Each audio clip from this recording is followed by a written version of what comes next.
मनोकामना न्यूजमध्ये आपले स्वागत आहे। वृक्ष संवर्धन ही प्रत्येकाची जबाबदारी, जिल्हा पोलीस अधीक्षक सोमय मुंडे यांचे प्रतिपादन।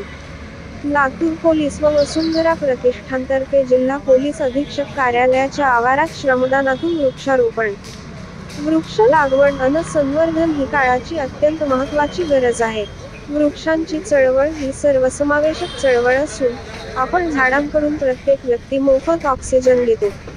त्यामुळे वृक्ष संवर्धन ही प्रत्येकाची जबाबदारी आहे, असे प्रतिपादन लातूरचे जिल्हा पोलीस अधीक्षक सोमय मुंडे यांनी केले।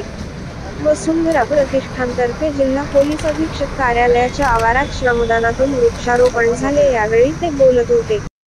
वसुंधरा प्रतिष्ठान व लातूर पोलिसांच्या तर्फे पोलीस अधीक्षक कार्यालयाच्या आवारात अर्जुन, करंज, चाफा, जास्वंद, बदाम, बकुळ, तुळस, फुलांच्या झाडांची लागवड करण्यात आली। वृक्षारोपण उपक्रमासाठी वसुंधरा प्रतिष्ठान लातूर पोलिसांच्या टीमने पुढाकार घेतले। जिल्हा पोलीस अधीक्षक सोमय मुंडे, भरोसा सेलचे सहाय्यक पोलीस निरीक्षक दयानंद पाटील यांनी श्रमदानात सहभाग घेत उत्साह वाढविला।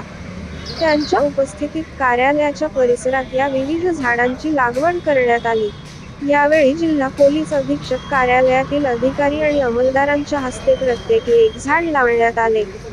या उपक्रमाच्या यशस्वीतेसाठी सहाय्यक पोलीस निरीक्षक दयानंद पाटील, पोलीस अंमलदार रियाज सौदागर, भरोसा सेलचे महिला व पुरुष पोलीस अंमलदार, वसुंधरा प्रतिष्ठानचे प्राध्यापक योगेश शर्मा, रामेश्वर बावळे, अमोलाप्पा स्वामी अँड अजित चिखलीकर, राहुल माशाळकर, उमेश व्यापुळे, गौसपाशा मणियार, वैभव वाघ, प्रशांत मसलगे यांनी सहभाग घेतला।